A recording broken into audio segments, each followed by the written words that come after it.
Accessing library computer data.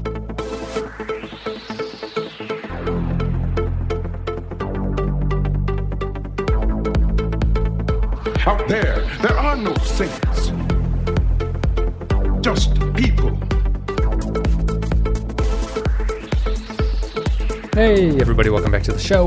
We're continuing our run through of Star Trek Deep Space Nine. We're deep in the muck of Season 3. We're up to the episode called Distant Voices. It's the 18th episode of the third season, aired on April 10th, 1995. Teleplay goes to Ira Stephen Bear and Robert Hewitt Wolf. Story credit goes to our old friend Joe Minosky, directed by Alexander Singer. In this episode, after an alien assault leaves Bashir unconscious, he is trapped inside his mind. We're joined by Clay. Clay, how are you? I took one note for this episode, and that is Andrew Robinson is clearly not a tennis player. What makes you say that? His form is terrible. Well, I mean, for all the hype that Bashir is talking, I don't think Bashir was any Andre Agassi or anything out there. Yeah. Although, it might just mean that Andrew Robinson is a really good actor, because there's no reason why a Cardassian would be good at tennis. Exactly. Right. But if it's inside of Bashir's mind, why wouldn't he be good at tennis? Right. He'd want a sparring partner. That would be his There are equal. so many layers to this episode, and we will dig into all of them. Yeah, let's... I don't know if this will be a long or a very short podcast, but let's talk about Distant Voices. I'm going to play an audio clip. We'll come back, and we're going to break it down. Give me some time to think. Maybe I would. I say we do nothing until we get reinforcements from Julian, Bashir. there you are. Where have you been? Looking for you. Trouble. And we well, can't I'm tell glad them you're unless here. You get the communication system back online. It'll take hours. Too many systems have been sabotaged. All my work crews are missing, and I cannot make new parts until we get the replicators fixed. The first thing we need to do is neutralize the Lethian. The Lethian? You mean Altovar? You know him. We've met. He attacked me in the infirmary. Oh, well, now he's trying to kill us all by destroying the station. What are we waiting for? Let's get some phasers and hunt him down. If you ask me, none of us are safe until he is dead. If we go looking for the Lethian, we're the ones who'll end up dead. I'll tell you what, if we find the Lethian, maybe we can find you a backbone. Maybe he doesn't want us to find the Lethian. Maybe he's in league with him. Computer, scan the occupants of this room for any anomalies. Doctor, what are you doing? You're all acting very strangely, and I intend to find out why. Computer! Don't bother, Doctor. For some reason, the computer isn't working. Now, don't go blaming me for that, Constable. None of this would be happening if security had done its job. That's enough!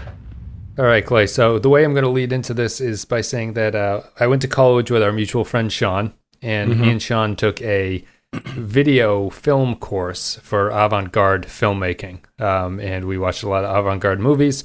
We were young, cynical 20-somethings at the time, so of course we kind of didn't really understand what the whole thing about avant-garde was. We kind of spent the time laughing at it, and then the final project was to make a avant-garde student film, which we did. And our final product is remarkably similar to what Distant Voices is about.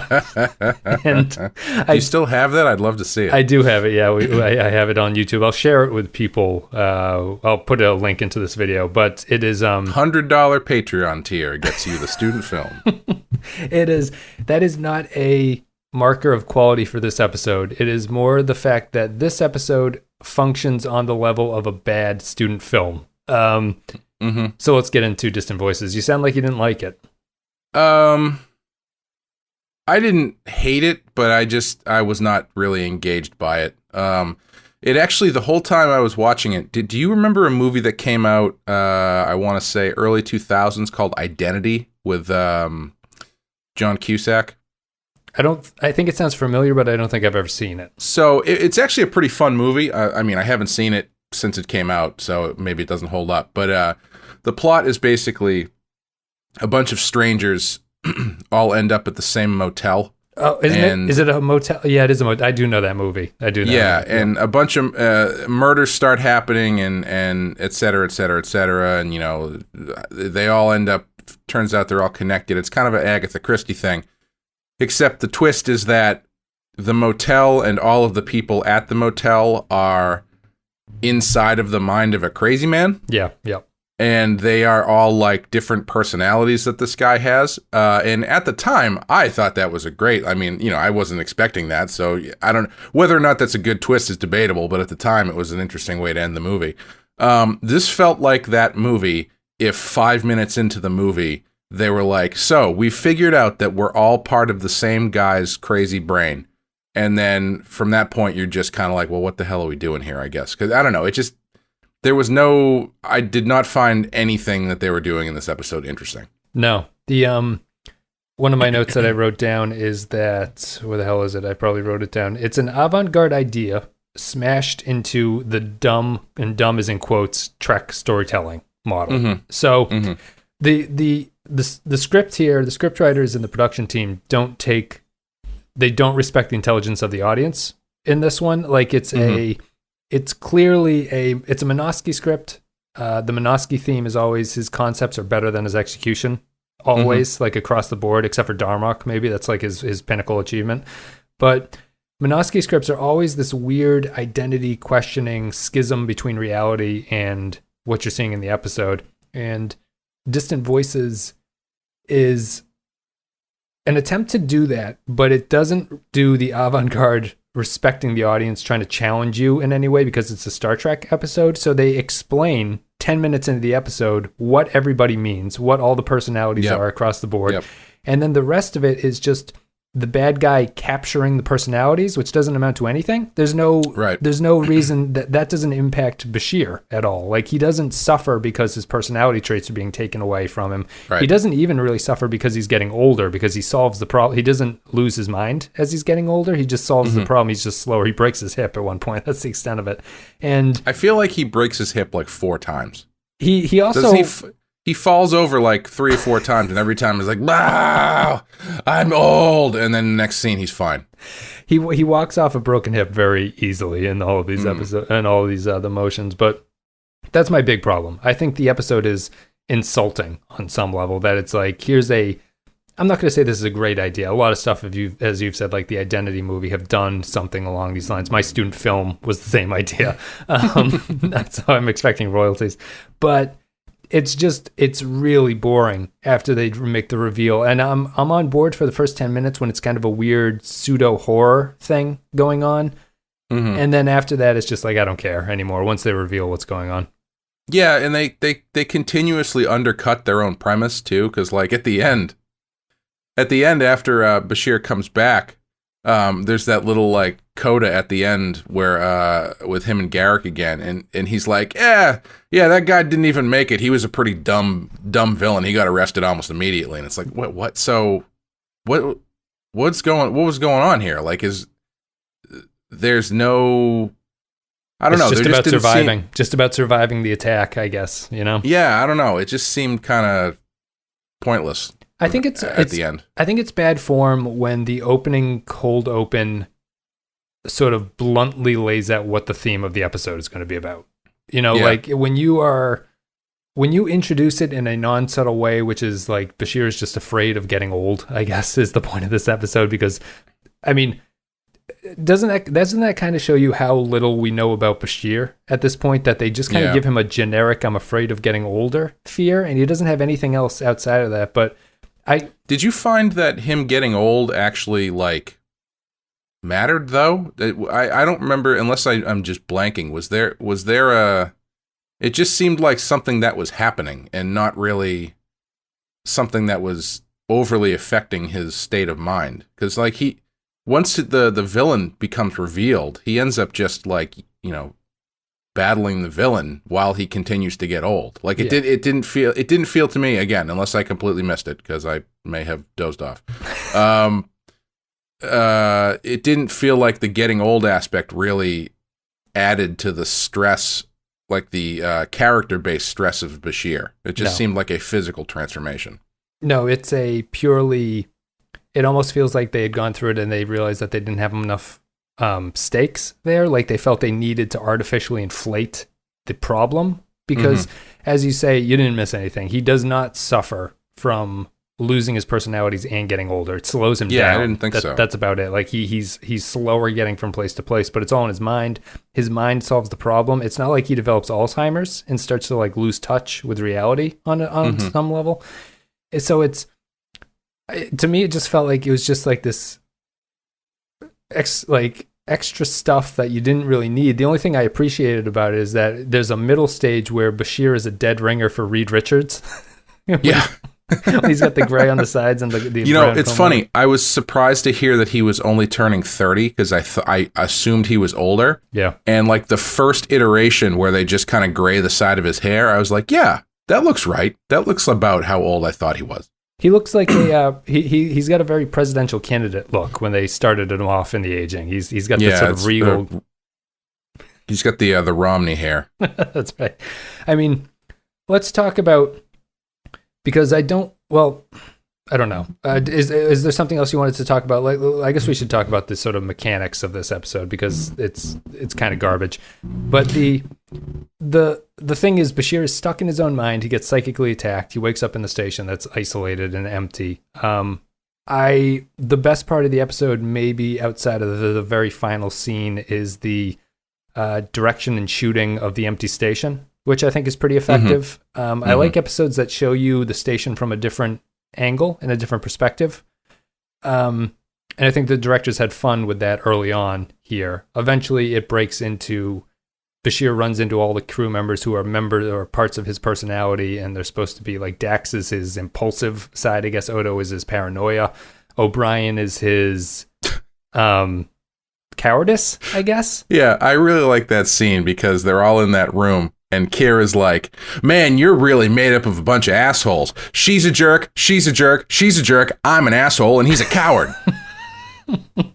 It doesn't say much for the personality traits of Mr. Bashir or Dr. Bashir here, I think. But like the problem with it is that they all stand in a line in a row and identify themselves as what they are. Yeah. And it's so awful. It's like they don't even really bother writing the script to reflect it outside of their weird one-off sentence character beats. Like the Odo paranoia character doesn't have any impact on how the story goes. The O'Brien cowardice has no impact on anything. They just say it and then they leave you alone, and that's the end of it. Yeah. Yeah, it's very ham-fisted. It does feel like a college project in that way, in that it's like, just in case you weren't clear on what's going on here, we will all step forward and say who we are and what our powers are. It's like early 80s comic books in that way, in which anytime there's a new character, they have to say their name, what they do, and how they can help the situation. Yeah. I actually thought that it would have been kind of cool. I think, after the attack at the beginning, I understand coming back and having the station be a mess is a good way to get you into it. Because although I immediately started running through all the possible things in my head, like as soon as it started, when he wakes up and he hits the comm badge, I was like, okay, so this is one of those ones where nobody's on the thing for some reason. And then, and that ended up kind of being what it was to an extent. But like, I was thinking they should have done it the other way, because the way that it's set up here was more or less like the station is broken, and that's a metaphor or representation of his mind, and they have to get the station working again in order to get him back. Yeah, exactly. But I kind of feel like it would have been a better episode if they had done the reverse. And had it been getting progressively worse. So, like, he wakes up and things are more or less normal, but they're just slightly off, like one of those things. Right, I see what you mean. And then it just gets weirder and weirder and more chaotic and more broken down. Like, so it's like the deterioration of his brain. Right, as he's and that would tie into as he's getting older, his brain is starting to fall apart. Yeah. I don't know if you've seen the movie Mother, the Darren Aronofsky movie. I have not, no. But I thought it was great. And they do a really good job of like presenting a very normal situation and then just having it deteriorate into like a David Lynch horror situation that just keeps getting stranger and stranger and stranger and stranger and stranger as things keep breaking down. Yeah. And I think the episode could have been served by that, because it would have been easier to track. It probably wouldn't have felt as ham-fisted. You wouldn't have had to sit around and explain it as much. And it probably would have been a little bit more interesting. Like, it gets kind of weird, but I think it could have been a lot weirder. No, and it would be like, for a concept like this, the point is to go weird, right? Like, you can't you can't be hamstrung by the Star Trek tropes of this is the kind of story that we tell and this is how the sort of action of a Star Trek episode goes. Like if you're going to go this route, you really have to just sort of weird it up. And I like your idea of progressively making things odder and having it start decently. That probably would have made more sense. As it stands now, it's like the big influence I get from this is actually Nightmare on Elm Street, because the villain is Freddy Krueger in this. Yeah, basically. Yeah. So I would have, and how Krueger is sort of about the fear of his victims, kind of, or at least they build it up that way.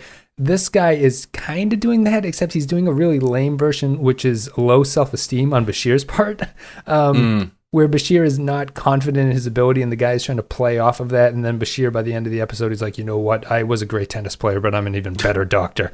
Yeah, that stuff drove me fucking crazy, man. Like that was like A-level lazy writing, lazy character writing, because you've got nothing in the way of character development for the whole episode. And then the bad guy shows up and he's like, I've seen all of your memories.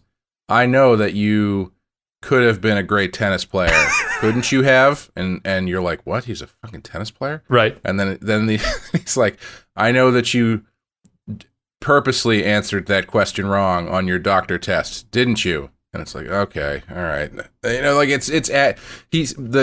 you're learning this stuff by the bad guy telling it to you, and that is not good character work. It's awful. I think the entire end where he when he walks into the scene where he's having the birthday party and the Dabo girl is there with him, that's purely a padding scene. There's no reason for that to be in his mind at that point. There's no reason for him to sort of have to deal with that situation. And from that point on, the villain becomes stupid, as you're saying. Like he's explaining everything to Bashir, and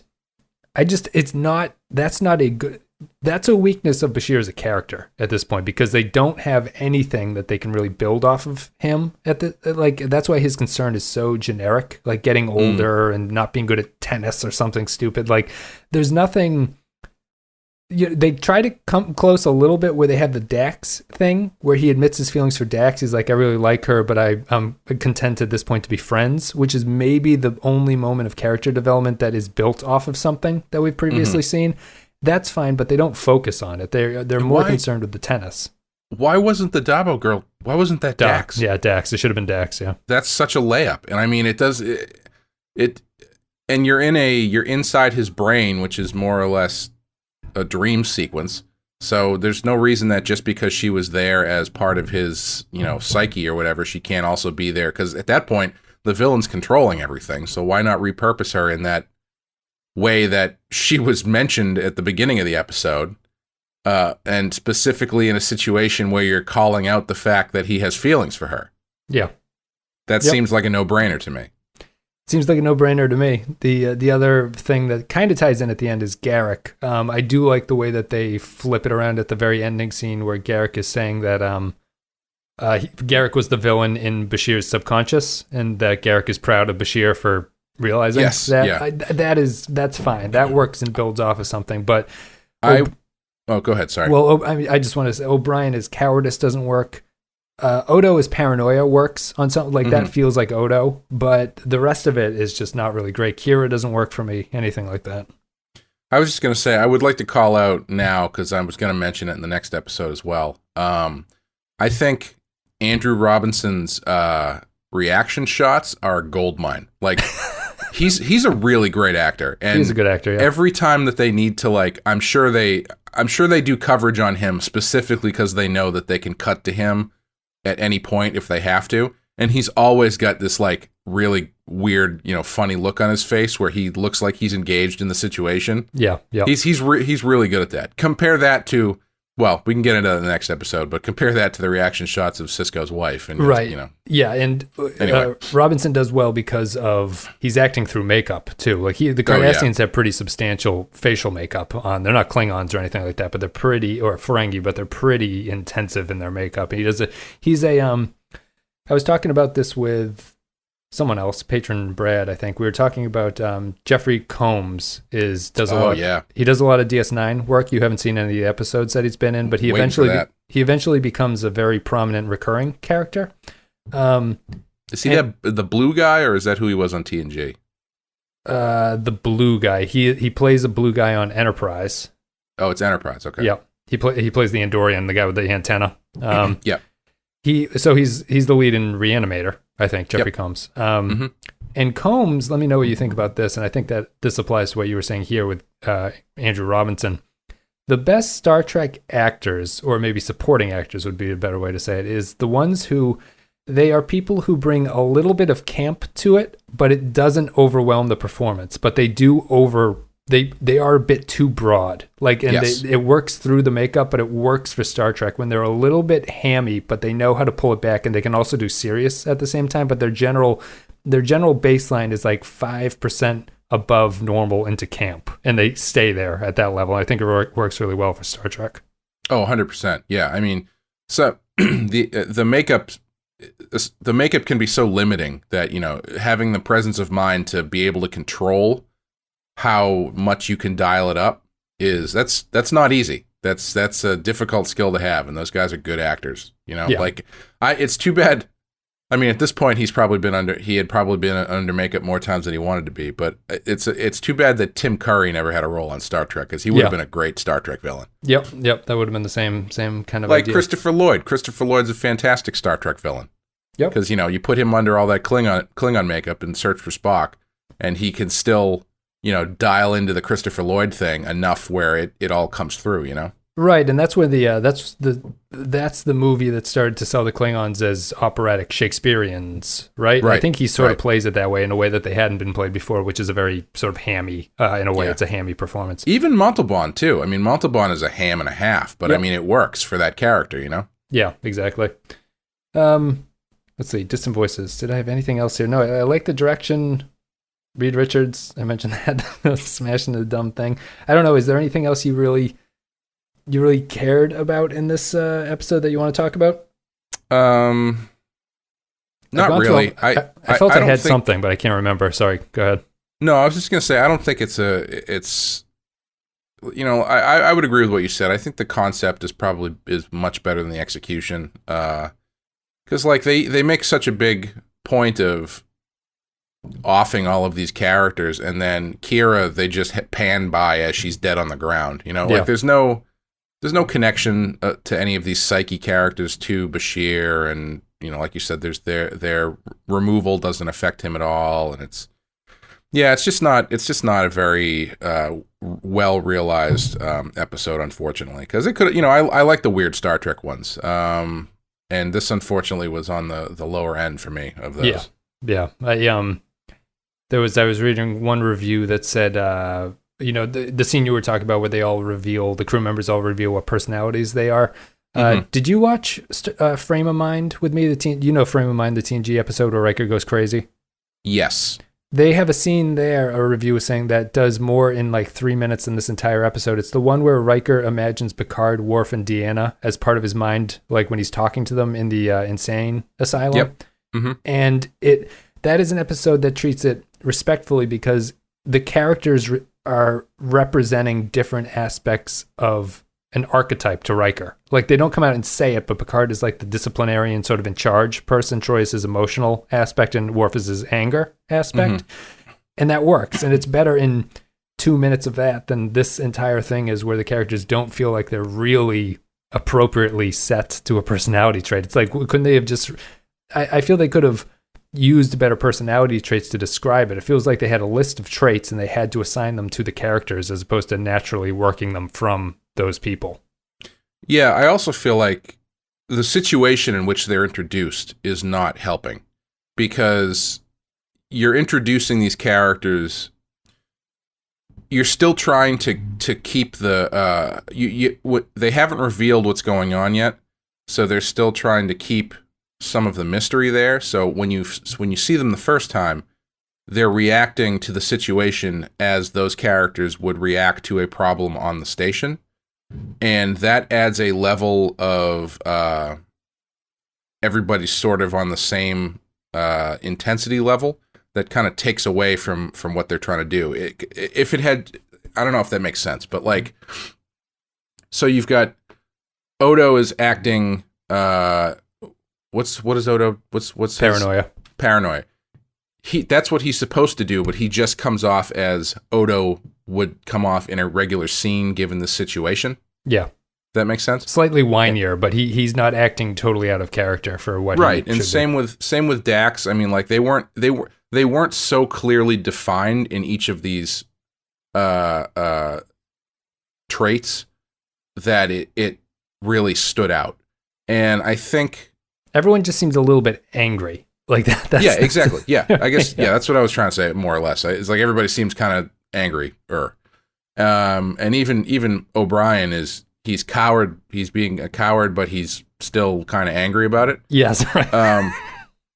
Which is why that when Kira points everything out, she's just pointing out that everybody's just a couple clicks away from each other, but then O'Brien's also a coward. Right.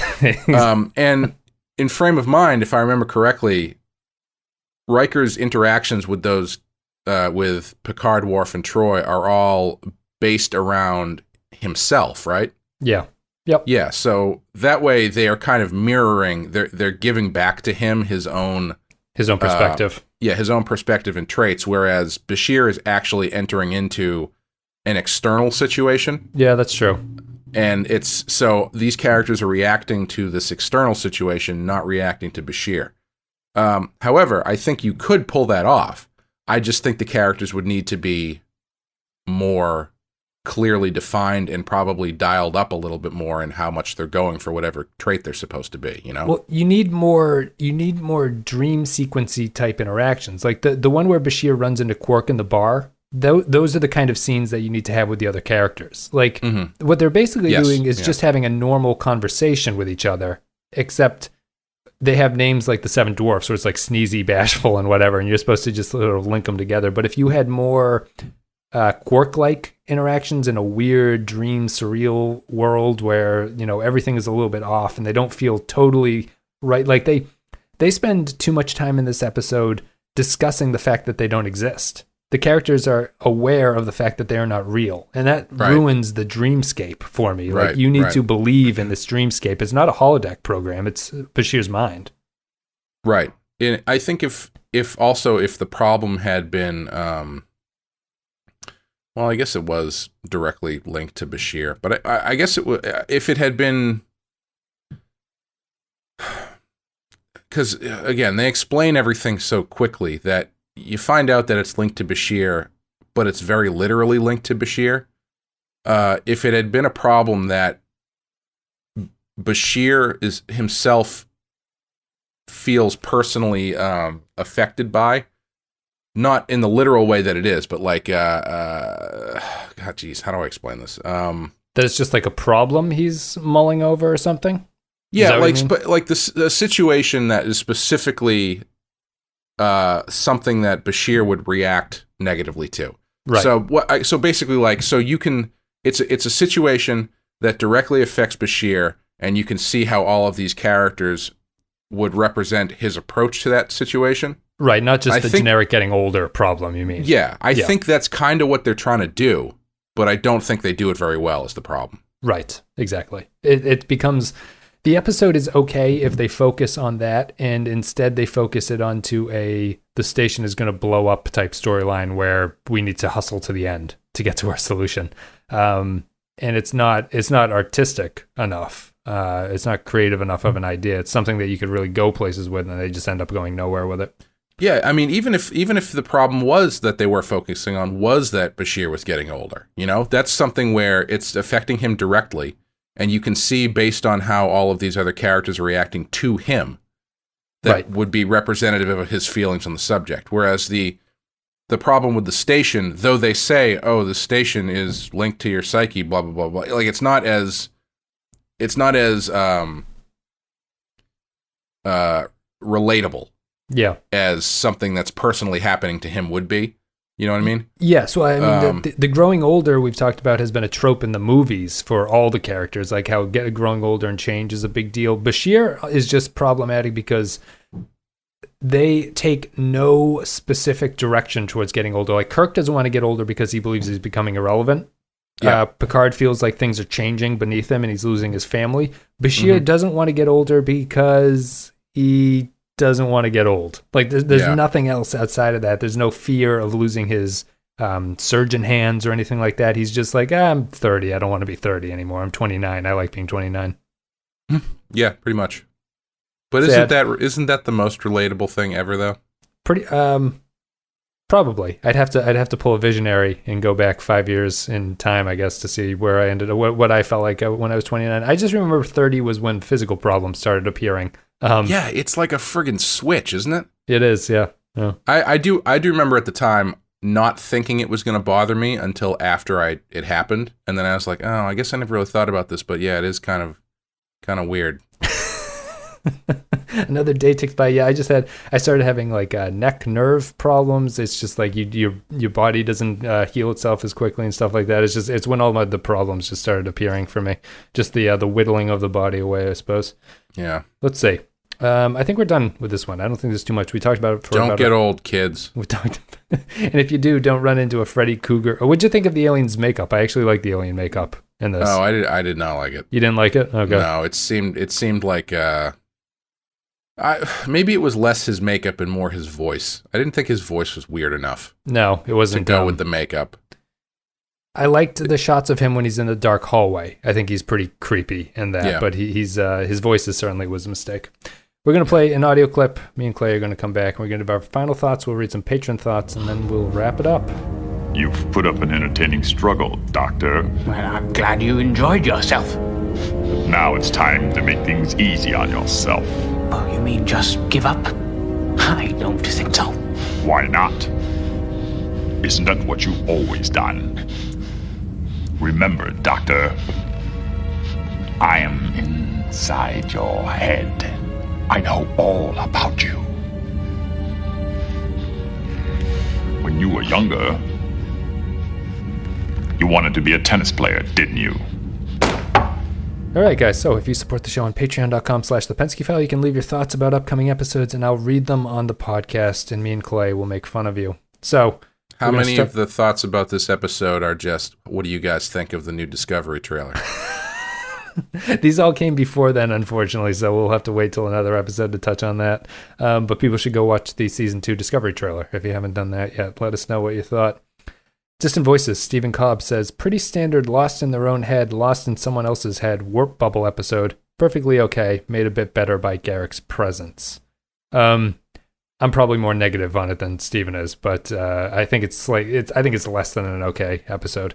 Clay, I do want to reassure you, because this is probably the last aimless, rudderless Bashir focused episode that they have. They make some drastic changes with the character, and you get like a back tattoo or something. He gets like red dragon tattoos all over himself, and he starts crushing people's heads. No, he that would be awesome if like if they had a character on one of these shows like Deep Space Nine where it's like, yeah, it's been 3 seasons. He's kind of a wet blanket. We haven't really done anything with him. What if we gave him like a pill problem and he starts doing like under the table unnecessary surgeries or something like that, and we just like build on that for 3 seasons, like like Dennis's serial killer subplot from It's Always Sunny that they touch on every now and then, which I think is one of the best things I've ever seen. Bashir doesn't go quite that dark, but they do improve him. This is probably the last episode where he has no characterization whatsoever. They were considering firing the actor at this point. Oh, really? And I don't think it's his fault. It's not his fault. This is purely a writing failure. They were going to fire him, but they were going to keep Dax. Keep Dax, the sex appeal, I guess. I don't know if they would replace him, or I would assume that they could not replace him, but it feels like you need a doctor character, but there's nothing there that's not a writer problem. Like, what's your big problem with Bashir, if you had to describe it? If you have a problem with him. I'm just assuming you do. I honestly don't, only because I don't think he's really done anything. He's just kind of, he feels like a season 1 character in that he's the doctor, and that's about it. Right. Yeah. I think the problem is he is, out of everyone else, his backstory is either non-existent or they mention it and I immediately forget about it at that point. Mm-hmm. Like, he has no backstory or sort of sense of being out there. In season 1, they introduced him as like the sort of naive kid savant who wants to go out and sort of tame the West, basically. They've dropped that mostly. He's now just kind of a steady doctor who doesn't sexually harass his coworkers anymore, which was the only thing that he had going for him. But he could have gone pro, man. Well, apparently pro sports is still something that exists in the 24th century or whatever century we're in. At least they didn't bother making up or predicting World Series championship. They didn't predict like he could have won the French Open 17 years in a row or something, unseating Nadal. Let's see here. Distant voices. Kyle Barrett says, I love a good dream, coma episode, whether it's The Leftovers, The Sopranos, or Twin Peaks. Episodes bubbling with twisted symbolism and Lynchian dream logic. Sadly, this episode isn't one of them. Instead of keeping everything ambiguous with the subtle symbolism, the episode commits to the cardinal sin of these types of stories by having Bashir actively explain what everything represents and means. Use ambiguity in your favor, and you can get a lot more information across than you can with straight answers. If you want a good story of a person trying to wake up from a coma and restructure their mind in the process, then check out Alex Garland's book, The Coma. As for the episode, it's a big missed opportunity and one of the worst of the season. I agree with Kyle here. I think this is one of the worst episodes that I've seen so far this season. Have you read The Coma? I haven't, no. I actually didn't realize Garland was a novelist until the other day. I didn't either. Discord opened that to my... Yeah. I didn't realize he wrote The Beach. Yeah, I didn't know that either. I actually just watched... There's an episode of Buffy the Vampire Slayer that was always one of my favorites, and I don't think it's many people's favorites because it's very much like it's the last episode of season 4, and they have like the story is over, but there's one episode left, and it's just this dream sequence episode where each one of the characters, there's a monster hunting them in their dreams, and I always loved it because I thought it was I'm always a sucker for the dream logic, weird dream stuff like, Mother or, David Lynch's stuff. And I just thought they just knocked it out of the park with that episode of Buffy the Vampire Slayer because it's weird, it's symbolic. As you go on in the series, a lot of the stuff that they mention there, they follow through on in a literal way that you don't realize until later. And it's just a good, freaky episode. And this has none of that stuff because it's just like everything he said is accurate. It's over-explained, it's undercooked, and, unfortunate. Yeah, it is. Let's see. So the last comment comes from Neil Brennan. Distant voices. Suddenly, Wes's recurring criticism of the lack of a Dominion presence in the middle of season 3 starts to make sense. I guess this is a good enough place as any. You've watched a couple, maybe we'll wait until the next episode that we're doing Through the Looking Glass. But I think season 3 is the middle of season 3 of DS9 is sort of surprisingly not very good. There's a lot of weak episodes here. It is, we say that Bashir is rudderless in this episode. It's clear that the show does not know what to do in the middle of this section. That's really interesting, given that they kind of seemed like they were getting it together. We are 2 episodes away from the show getting it together. So it does come, but this is the end of this sort of bad middle section where they don't really know what to do. Isn't this is always so fascinating to me because it's like, I think I don't know if I brought this up before, but our friend Sean, and multiple people have actually told me this, are really into the Wheel of Time books. Yeah, right. And I'm not a big fantasy reader, but he was telling me about those, and he's like, yeah, it's like 13 books. I'm like, Jesus, that's a lot of books. They're all like 500 or 600 pages, or so, they're big, thick novels. And the guy died, right? Yeah, and somebody else finished it. His son finished them. Yeah. Yeah, but he was like, yeah, oh man, the first two books are so good. Books like 3 through 7 are terrible, but book 8 is great. I'm like, Jesus Christ. How do you stick with something? I mean, obviously those aren't accurate, so don't yell at me because the books 3 through 8 are actually really good. I'm just it's actually 6.5 is where the turn comes. Yeah. But like I've always thought that interesting because part of me with books is like I don't know how you read that much and continue to read it and think it's terrible only to get to continue reading. Yeah. But with TV shows, I always kind of hated it when people would be like, oh, this show is great. The first season's terrible, but if you can get through the first season and the rest, like basically any Star Trek series. Yep. But you kind of have to. It's tough because, like, even, you know, again, Buffy the Vampire Slayer, one of my favorite shows. Anytime I sell it to people, I'm like, listen, the first season is pretty bad. Yeah. But it's a level of, like, finding your way that doesn't exist anymore, I don't think. Because shows need to be better quicker now. Yes, immediately. Shows need to be good immediately. Well, yeah, most of the time. Otherwise, and sometimes you get something like The Walking Dead or Agents of S.H.I.E.L.D., which just keeps being terrible for 7 seasons. But they started off, didn't Walking Dead start off okay, though? Or was I it thought the bad? first season of Walking Dead was garbage. I hated it. Interesting. I didn't think Walking Dead got, like, watchable until the 3rd season, and even that I was, like, barely hanging on.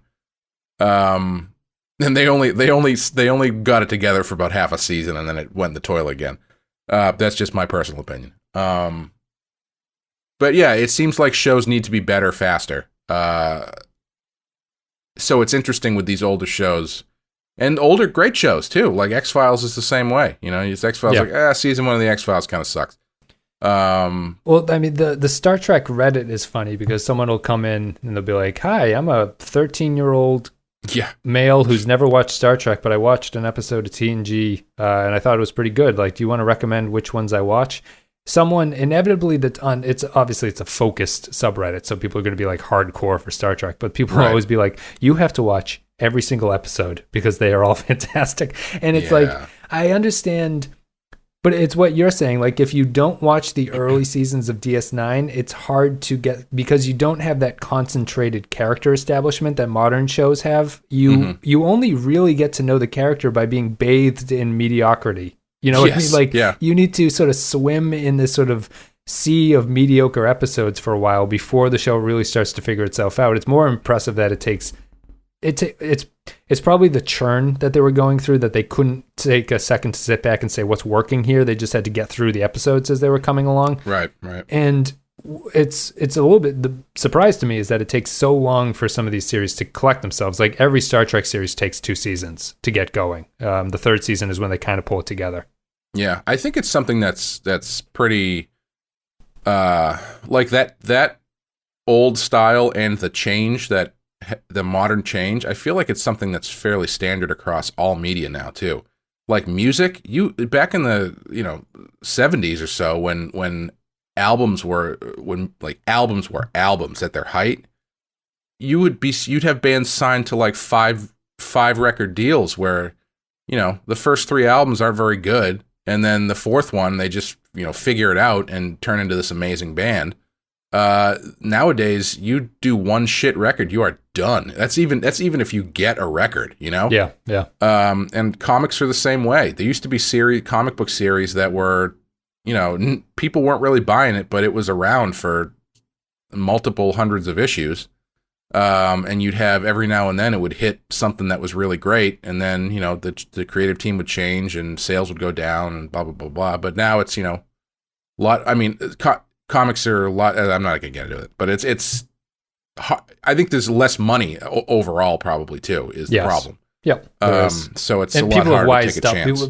The companies have wised up to the downside of long-term contracts like that. Yeah. Like there's no upside to it. My favorite counterexample is Suicidal Tendencies, the sort of thrash metal band, had a 5-album deal or something. The first 4 albums are pretty solid or whatever. The first 2 are great potentially, and then they kind of hit this mediocre period. But their last album on their first record deal, they wanted to break from the record company, but the company said that we have this contract, you need to give us 1 more album.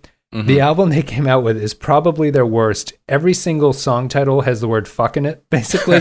It is the least commercial album that you could possibly come up with. And they just spit it out to get it out of the contract and get out of it. And it's not a good album or anything, but it's like that's the downside of a long-term contract for the company.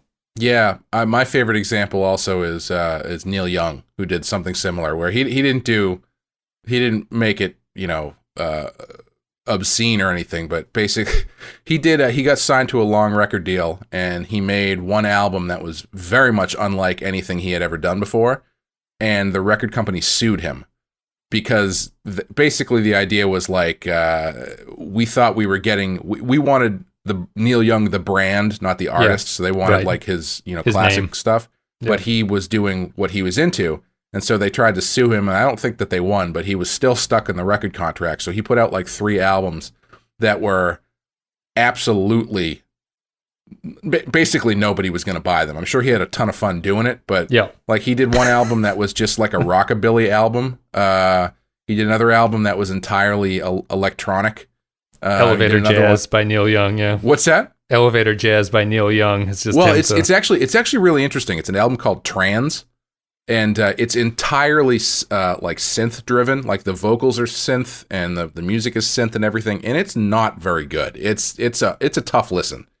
But in the years since, he has come out and talked about it and said that he actually did that album because he wanted to make an album that his son could listen to, and his son has I think like cystic fibrosis or something like debilitating disease. Yep. And I think he figured out that the sounds were something that that his son would react to. So he made a whole album just using that sort of musical process. Is this what Mr. Holland's Opus is based on? Basically, yeah. But no, I mean, like that's a really interesting thing for somebody to try. It's not commercial, but it's definitely an interesting way to go down. But after they sued him, he was just like, "Fuck you guys! I'm gonna make the worst." Not the worst, but like the most non-Neil Young albums I could possibly make. Yeah. Yep. I can't blame them, really. That length of a contract is not a good idea for the company.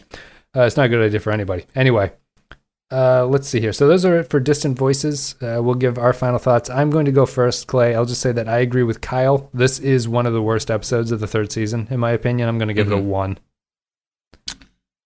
I don't know if I would go that low.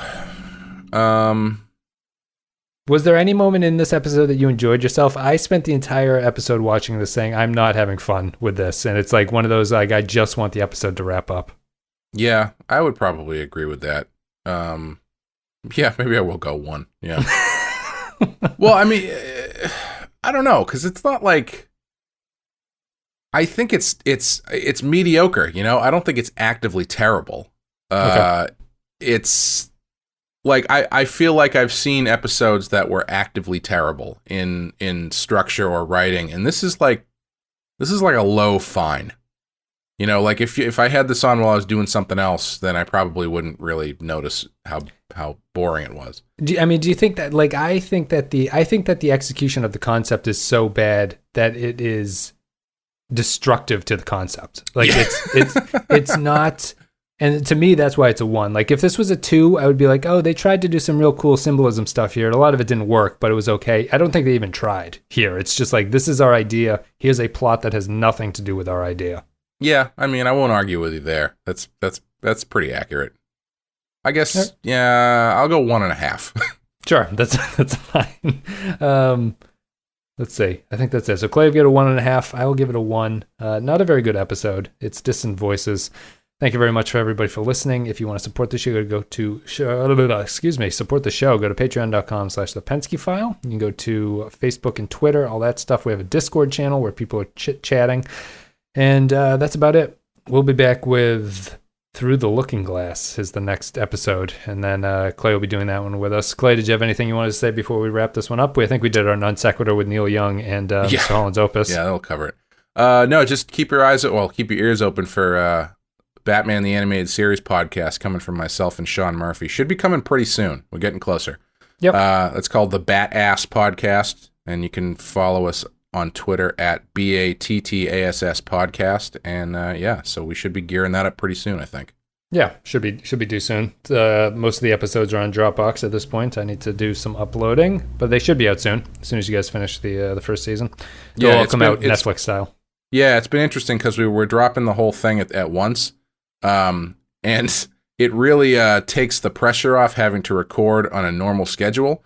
So they've basically been recorded over the course of 1.5 years. Yeah. So you guys are talking about like the 2016 election in the first episode. Yeah. You know, time has passed. But yeah, no, it's been interesting because Sean has been working on a Batman book while we've been doing this. So we've kind of been dipping into that a bit, and the podcast covers before he was even done with it. So it's like you get his sort of lead up thoughts about it. Yeah. So it's been really interesting. I think people would be into it if they like comics and behind the scenes stuff and Batman the Animated Series. So check it out. Exactly, and it's coming out on Blu-ray, as Kyle said in Discord today. So yeah, that's gonna be fun. Let's see. So I think that's it. I don't have anything else I want to say. We've got Through the Looking Glass will be the next episode. Thank you to everyone who's supporting the show. Thank you very much for listening. It means a tremendous amount. And as always, the Captain tier gets a shout out on Patreon. It goes to Stephen Cobb, Samuel Custer, Santos Gonzalez, Robert Cummins, Andrew Kaolog, Matthew Cutler, Spinobi, Russ Graham, Eric Johnson, Nathan Elliott, Decker Sebastiani, Neil Brennan, Carrier Mobility, Michael Pond, Bradley Killens, Arun Vendler, Jay Stanley, Mike Burnett, Matthew Ross, Ben Douglas, Kyle Barrett, Joint Mango, Tark Latif. Guys, thank you very much. You make this all very much possible. It's greatly appreciated. I think that's it. All right, Clay, we're done. We're going to be heading off with Through the Looking Glass will be the next episode. See you then.